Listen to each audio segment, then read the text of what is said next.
BCCI central contract की नई list आई। 2 बदतमीज खिलाड़ियों की हमेशा के लिए हुई टीम इंडिया से विदाई। सीरीज जिताने के बावजूद सरफराज ध्रुव का नाम कॉन्ट्रैक्ट में क्यों नहीं आया? बीसीसीआई के इस नियम ने दोनों का कॉन्ट्रैक्ट बहुत बुरा फंसाया। जी हां, टीम इंडिया के खिलाड़ियों के लिए बीसीसीआई ने नए सेंट्रल कॉन्ट्रैक्ट का ऐलान कर दिया है, जिसमें कई सारे युवा खिलाड़ियों ने जगह बनाई है, तो कई सारे ऐसे भी खिलाड़ी हैं जो सिर्फ एक नियम की वजह से फंस गए और सेंट्रल कॉन्ट्रैक्ट हासिल करने से चूक गए। लेकिन सबसे बड़ी बात यह है कि 2 खिलाड़ियों की हमेशा के लिए टीम इंडिया से विदाई दिख रही है। ऐसा टीम इंडिया के इतिहास में पहली बार होगा जब 2 अच्छे खिलाड़ी, मैच विनर खिलाड़ी, जिन्होंने वर्ल्ड कप में भी टीम इंडिया के लिए शानदार परफॉर्म किया, उस वर्ल्ड कप के 3 महीने बाद ही उनसे सेंट्रल कॉन्ट्रैक्ट छीन लिया गया, क्योंकि उन्होंने बीसीसीआई की अवमानना की थी, उन्होंने बदतमीजी की थी, वो अपने आप को क्रिकेट से बड़ा समझने लगे थे।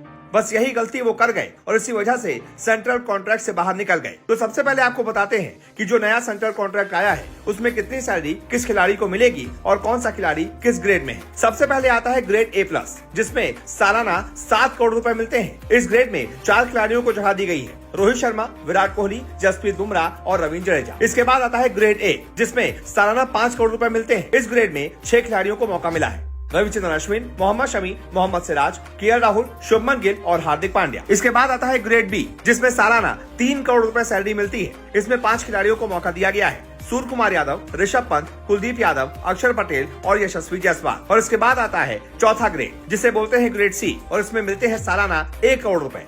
इसमें 15 खिलाड़ियों को मौका दिया गया है: रिंकू सिंह, तिलक वर्मा, ऋतुराज गायकवाड़, शार्दुल ठाकुर, शिवम दुबे, रवि बिश्नोई, जितेश शर्मा, वॉशिंगटन सुंदर, मुकेश कुमार, संजू सैमसन, अर्शदीप सिंह, केएस भरत, प्रसिद्ध कृष्णा, आवेश खान और रजत पाटीदार। अब सवाल आता है कि इसमें किन किन खिलाड़ियों को मौका नहीं दिया गया है और किन खिलाड़ियों को बाहर कर दिया गया है। तो आपको बता दें, इसमें सबसे बड़े 2 नाम हैं: श्रेयस अय्यर और ईशान किशन। 2 ऐसे नाम जिन्होंने हाल ही में हुए वर्ल्ड कप में टीम इंडिया की तरफ से शानदार परफॉर्मेंस दी थी। श्रेयस अय्यर ने तो कई सेंचुरी और 50 भी ठोके थे, लेकिन सिर्फ एक बड़ी वजह से अय्यर और ईशान दोनों को अपना कॉन्ट्रैक्ट खोना पड़ा। दरअसल बीसीसीआई ने दोनों खिलाड़ियों से डोमेस्टिक क्रिकेट में परफॉर्म करने के लिए कहा था। दोनों खिलाड़ी बदतमीजी कर रहे थे। उन्होंने टीम इंडिया से अपना नाम झूठ-मूठ का बहाना देकर वापस ले लिया था। ईशान किशन ने कोई पारिवारिक कारण बताकर छुट्टी ले ली थी, तो श्रेयस अय्यर ने चोट का बहाना बताकर छुट्टी ले ली थी, जिसके बाद दोनों आराम से हार्दिक पांड्या के साथ आईपीएल की तैयारी करते हुए नजर आए थे। जबकि बीसीसीआई का साफ निर्देश था कि दोनों को डोमेस्टिक क्रिकेट खेलना चाहिए, लेकिन दोनों ने बीसीसीआई के इस आदेश की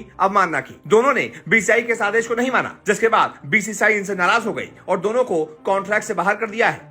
कोई बड़ी बात नहीं है कि इन दोनों को टीम इंडिया से भी हमेशा के लिए बाहर कर दिया जाए और फिर कभी मौका ना दिया जाए, ताकि एक नजीर पेश हो सके और आगे से कोई भी क्रिकेटर अगर अपने आप को टीम इंडिया से बड़ा समझ रहा है या फिर ऐसी गलती कर रहा है तो उन दोनों के सामने ईशान किशन और श्रेयस अय्यर का एग्जाम्पल हो। अब इसके बाद आते हैं सरफराज खान और ध्रुव जुरैल पर। आप सोचेंगे कि रजत पाटीदार तक को बीसीसीआई के सेंट्रल कॉन्ट्रैक्ट में ग्रेड C के तहत 1 करोड़ रुपए मिलेंगे, लेकिन सरफराज खान और साथ ही साथ ध्रुव जुरैल टीम इंडिया की मौजूदा सीरीज जीत के 2 सबसे बड़े युवा हीरो, इनको बीसीसीआई के सेंट्रल कॉन्ट्रैक्ट में जगह क्यों नहीं मिली? तो आपको बता दें, बीसीसीआई के इस कॉन्ट्रैक्ट में आने के लिए खिलाड़ियों के लिए एक नियम बनाया गया है, एक रूल बनाया गया है, और उसी रूल की वजह से सरफराज और ध्रुव सेंट्रल कॉन्ट्रैक्ट हासिल करने से चूक गए। दरअसल सेंट्रल कॉन्ट्रैक्ट हासिल करने के लिए जो क्राइटेरिया है उसमें खिलाड़ियों को मिनिमम 3 टेस्ट, 8 वनडे या फिर 10 T20 खेलना जरूरी होता है। इन तीनों में से कोई भी एक क्राइटेरिया पूरा हो जाता है तो खिलाड़ी सेंट्रल कॉन्ट्रैक्ट हासिल करने के काबिल हो जाता है। अब क्योंकि ध्रुव जुरैल और सरफराज दोनों ने टीम इंडिया से अभी सिर्फ और सिर्फ 2 ही टेस्ट मैच खेले हैं, इसलिए दोनों इस कॉन्ट्रैक्ट को हासिल करने से चूक गए। हालांकि ये अच्छी खबर है कि जैसे ही दोनों के 3 टेस्ट पूरे हो जाएंगे, इन दोनों को भी इस सेंट्रल कॉन्ट्रैक्ट में शामिल कर लिया जाएगा। टीम इंडिया और इंग्लैंड का अगला टेस्ट मैच 7 तारीख से धर्मशाला में होगा। उम्मीद है सरफराज और ध्रुव जुरैल दोनों ही प्लेइंग 11 का हिस्सा होंगे और जैसे ही दोनों तीसरा टेस्ट खेल लेंगे, दोनों का नाम इस ग्रेड में शामिल कर लिया जाएगा, यानी कि दोनों को सेंट्रल कॉन्ट्रैक्ट हासिल हो जाएगा। तो कैसा लगा बीसीसीआई का ये फैसला? जो भी आपकी राय हो कमेंट करके जरूर बताएं और इस वीडियो को ज्यादा से ज्यादा शेयर करें।